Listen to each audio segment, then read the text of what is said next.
Price hike বা দ্রব্যমূল্যের ঊর্ধ্বগতি, এই প্যারাগ্রাফটি বর্তমান সময়ে খুবই আলোচিত, পরীক্ষায় আসার যথেষ্ট সম্ভাবনা রয়েছে। তোমরা যারা এসএসসি এবং এইচএসসি পরীক্ষার্থী রয়েছ তোমাদের জন্য খুবই গুরুত্বপূর্ণ আজকের এই প্যারাগ্রাফটি। আমি অত্যন্ত সোজা করে লিখেছি, খুবই মানসম্মতভাবে লিখেছি। এভাবে যদি তোমরা পরীক্ষায় লিখতে পারো ইনশাল্লাহ তোমরা ফুল মার্কস পাবে। 5টি প্রশ্নের আলোকে পুরো প্যারাগ্রাফটি আমি বিশ্লেষণ করে দেব, আর সবার শেষে আমি এটার অনুবাদ দিয়ে দেব একই সাথে। হোয়াট ইজ প্রাইস হাইক, দ্রব্যমূল্যের ঊর্ধ্বগতি কী, what are the causes of it, এর কারণ কি কি, what is the impact of it in our society, আমাদের সমাজে এর প্রভাব কী, who are the worst sufferers of it, এর সবচেয়ে বেশি ভুক্তভোগী কারা, how can it be controlled, এটা কিভাবে নিয়ন্ত্রণ করা যায়। প্রথমে আমরা এই নম্বর প্রশ্নের উত্তর দিয়ে শুরু করি। হোয়াট ইজ প্রাইস হাইক, দ্রব্যমূল্যের ঊর্ধ্বগতি কী? Price hike means, price hike বা দ্রব্যমূল্যের ঊর্ধ্বগতি বলতে বোঝায় দ্য এক্সরবিটেন্ট ইনক্রিজ। এক্সরবিটেন্ট শব্দের অর্থ হচ্ছে অস্বাভাবিক, ইনক্রিজ শব্দের অর্থ বৃদ্ধি, অস্বাভাবিক বৃদ্ধি অব দ্য প্রাইস, মূল্যের বৃদ্ধি। কিসের মূল্যের বৃদ্ধি? Almost all the essential daily commodities, প্রায় সমস্ত নিত্য প্রয়োজনীয় সামগ্রীর। এবার আমরা বি নম্বর প্রশ্নের উত্তরে চলে যাব। What are the causes of it, এর কারণ কি কি?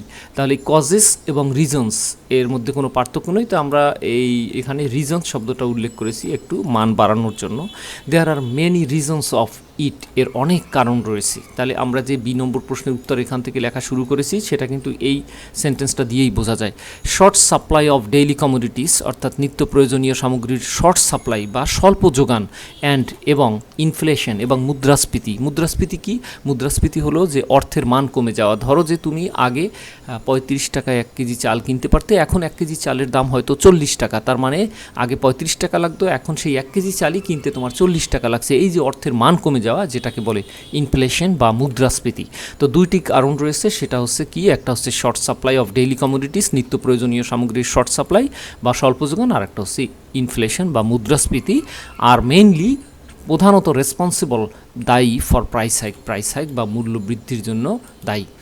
সামটাইমস, মাঝে মধ্যে, সামটাইমস ডিসঅনেস্ট বিজনেস পারসনস, অর্থাৎ মাঝে মধ্যে অসৎ ব্যবসায়ীগণ, অ্যান্ড হর্ডার্স এবং মজুদদারগণ, আর্টিফিশিয়ালি, তারা কৃত্রিমভাবে বৃদ্ধি করে প্রাইস, মূল্যের বৃদ্ধি করে, ফর মেকিং মোর প্রফিট, আরও বেশি প্রফিট বা লাভ করার জন্য। ইট মে অলসো কজেস, এটা সৃষ্টি হয়ে থাকে ডিউ টু ফ্লাড, এটা বন্যার কারণে হতে পারে, ফল্ট অফ রেইলের ত্রুটির কারণে হতে পারে, অ্যান্ড রোড কমিউনিকেশনস, এবং রাস্তার কমিউনিকেশন বা রাস্তার যোগাযোগের কারণে হতে পারে। প্রাইস হাইক, দ্রব্যমূল্যের ঊর্ধ্বগতি, ইজ কস্ট, ঘটানো হয় সিভিয়ারলি, মারাত্মকভাবে, ইন দ্য মান্থ অফ রমাদান, রমজান মাসে। ভেজিটেবলস, শাকসবজি, ব্রিনজাল হচ্ছে বেগুন, গ্রিন চিলি, কাঁচামরিচ, সুগার, চিনি, অ্যান্ড অয়েল এবং তেল বিকাম হয়ে পড়ে মোস্ট এক্সপেন্সিভ, দেন তখন সবচেয়ে বেশি ব্যয়বহুল হয়ে পড়ে। এরপর আমরা দেখি পরে প্রশ্ন কি রয়েছে। What is the impact of it in our society, আমাদের সমাজে এর প্রভাব কী? তাহলে এখান থেকে আমরা এই প্রশ্নের উত্তর লেখা শুরু করেছি। দেখো, there are some bad impacts of it in our society, আমাদের সমাজে এর কিছু কুপ্রভাব রয়েছে। Price hike decreases our living standard, অর্থাৎ আমাদের জীবনযাত্রার মানকে ডিক্রিজ করে দেয়, কমিয়ে দেয় কে? Price hike. অ্যান্ড ইনক্রিজেস, এবং বৃদ্ধি করে করাপশন, দুর্নীতি, ইন আওয়ার সোসাইটি, আমাদের সমাজে।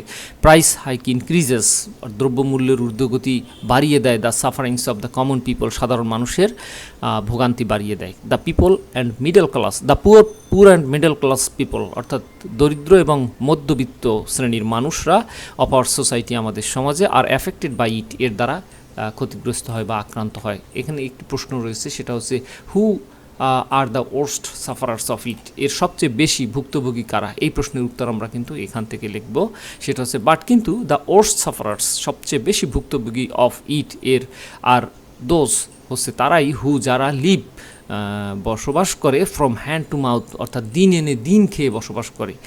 Government should take immediate actions to control it, সরকারের উচিত দ্রুত পদক্ষেপ গ্রহণ করা, টু কন্ট্রোল ইট, এটা নিয়ন্ত্রণ করতে। তাহলে এখানে কিন্তু রয়েছে how can it be controlled, এটা কীভাবে নিয়ন্ত্রণ করা যায়, এই প্রশ্নের উত্তর আমরা এখান থেকে লেখা শুরু করেছি।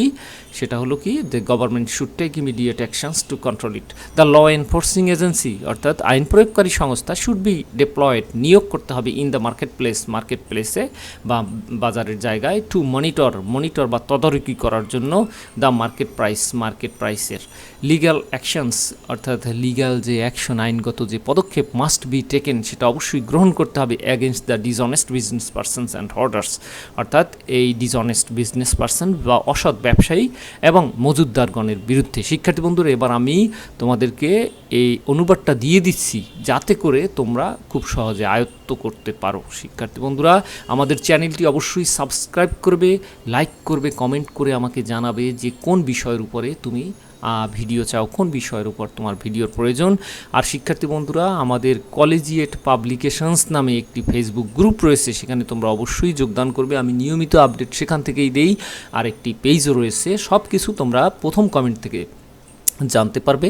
আর শিক্ষার্থী বন্ধুরা, আমাদের যে বই রয়েছে collegiate and essential book of paragraph composition, letter and application, এই বই তোমার লাইফ চেঞ্জ করে দেবে। এক প্যারাগ্রাফ দিয়ে 46টি প্যারাগ্রাফ লিখতে পারবে। এরকমের 12টি ক্যাটাগরি রয়েছে। ডে বিষয়ক একটি ক্যাটাগরি, তারপরে সমস্যা বিষয়ক একটি ক্যাটাগরি, তারপরে সম্ভাবনা বিষয়ক একটি ক্যাটাগরি, মানুষের জীবনযাত্রা বিষয়ক একটি ক্যাটাগরি, এরকম করে 12টি ক্যাটাগরি রয়েছে প্যারাগ্রাফের জন্য, কম্পোজিশনের জন্যও রয়েছে। আর সব কিছু টেকনিক রয়েছে তোমাদের এসএসসি এইচএসসির তোমরা যারা শিক্ষার্থী রয়েছে, তোমাদের প্রত্যেকটি বিষয়ের টেকনিক সহকারে রাইটিংয়ের রয়েছে আমাদের an essential book of paragraph composition, letter and application বইয়ে। আর SSC English model questions first and second part, এতে তোমাদের বিগত বছরের বোর্ড প্রশ্নের ব্যাখ্যাভিত্তিক বিশ্লেষণ রয়েছে। আজ এ পর্যন্তই। ভালো থেকো, সুস্থ থেকো, অনেক অনেক শুভকামনা রইল। পরের ভিডিও দেখার আমন্ত্রণ রইল। আল্লাহ হাফেজ।